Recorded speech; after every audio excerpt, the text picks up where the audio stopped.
Hello বন্ধুরা, বাচ্চা বয়সে আপনি হয়তো পার্কে থাকা স্লাইডগুলোতে চড়তে অনেক ভালোবাসতেন, কিন্তু বয়স হওয়ার সাথে সাথে এগুলো থেকে দূরত্বটা হয়তো আপনার বেড়ে গেছে। তবে যাই হোক, আপনি যদি ভেবে থাকেন আপনি অনেকটা বড় হয়ে গেছেন এবং এগুলোতে চড়ার মতো বয়স আর আপনার নেই, তবে আজ আমি আপনাদেরকে এমন কিছু স্লাইড দেখাতে চলেছি যেগুলোতে চড়লে আপনার মাথায় আসবে না যে বর্তমানে আপনার বয়স কত।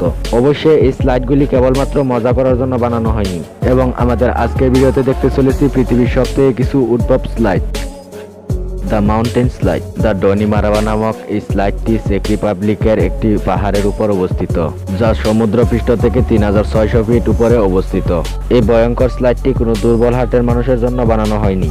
আপনি যদি একজন অ্যাডভেঞ্চার প্রেমী হয়ে থাকেন এবং এতটা উঁচুতে চড়ার আপনার সাহস থাকে, তবে আপনি এই অসম্ভব সুন্দর স্লাইডটি মজা নিতে পারবেন। স্লাইডটির চারিপাশে হাঁটার জন্য সুন্দর করে জায়গা বানিয়ে রাখা হয়েছে। এখান থেকে পাহাড়ের চারপাশের দৃশ্য খুব ভালোভাবে উপভোগ করা যায়।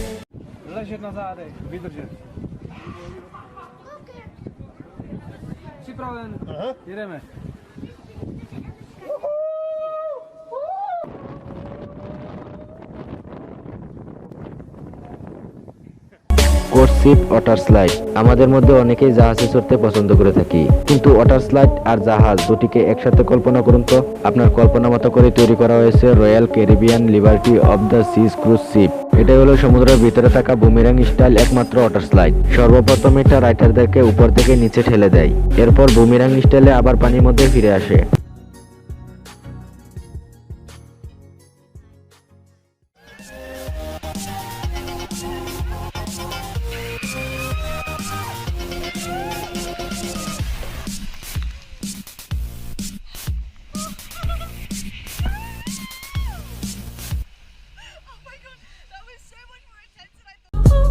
Sky slide. একটি স্লাইডের কথা চিন্তা করুন যা মাটি থেকে 1000 ফিট উপরে অবস্থিত।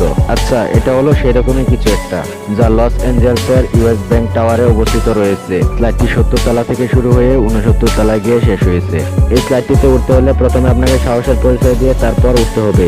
1018 ফুট লম্বা বিল্ডিং এ এই স্লাইডটি তৈরি করতে কর্তৃপক্ষের কয়েক মিলিয়ন ডলার খরচ করতে হয়েছে, কারণ এতটা উপরে সম্পূর্ণ শূন্য একটি স্লাইড নির্মাণ করা কোনো সাধারণ কথা নয়। এবং এটাই হলো ইউনাইটেড মিসিসিপি নদীর পশ্চিম পাশের সবথেকে উঁচু বিল্ডিং, এবং এটাতে থাকাকালীন মাত্র 46 সেকেন্ডেই আপনার নিঃশ্বাস আটকে দেওয়ার জন্য যথেষ্ট।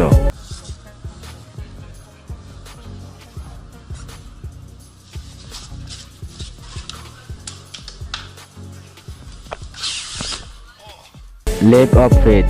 ওয়াটার স্লাইডটি বাহামাসের আটলান্টিস প্যারাডাউন্স আইল্যান্ডের মায়ান টেম্পল নামক একটি মন্দিরের শীর্ষবিন্দু থেকে শুরু হয়েছে, যা রাইডারদেরকে 60 ফিট উঁচু থেকে নিচের দিকে নামিয়ে দেয়।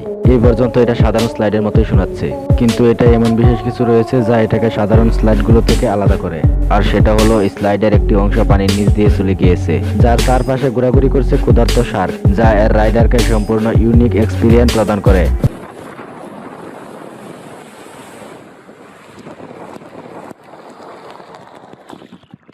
Boeing 747 water slide. এটা হলো এই পর্যন্ত দেখানো সবগুলো ওয়াটার স্লাইড থেকে সম্পূর্ণ ইউনিক। এই বোয়িং 747 ওয়াটার স্লাইড অরেগন শহরের evergreen winds and wave water পার্কের মধ্যে অবস্থিত। যদিও এটা অন্যগুলোর মতো চিল হাল্টিং বা উঁচুতে অবস্থিত নয়, তবে এটা থেকে আপনি সবথেকে দ্রুত গতিতে এক্সপিরিয়েন্স করতে পারবেন, যা শুরু হয় একটি সত্যিকারের বিমানের মধ্য থেকে, এবং প্রত্যেকটি স্লাইডই বিমান থেকে শুরু হয়ে ওয়াটারপুলের মধ্যে এসে শেষ হয়। তো বন্ধুরা, ভিডিওটি ভালো লেগে থাকলে অবশ্যই একটি লাইক করে দিবেন। আর আপনি যদি এমনই রহস্য, রোমাঞ্চকর, আনকমন ও ইন্টারেস্টিং ভিডিও দেখতে পছন্দ করেন, তাহলে এখনই আমাদের চ্যানেলটি সাবস্ক্রাইব করুন এবং পাশে থাকা বেল আইকনটি প্রেস করুন। দেখা হবে নতুন কোনো ভিডিওতে। ততক্ষণে ভালো থাকুন। ধন্যবাদ।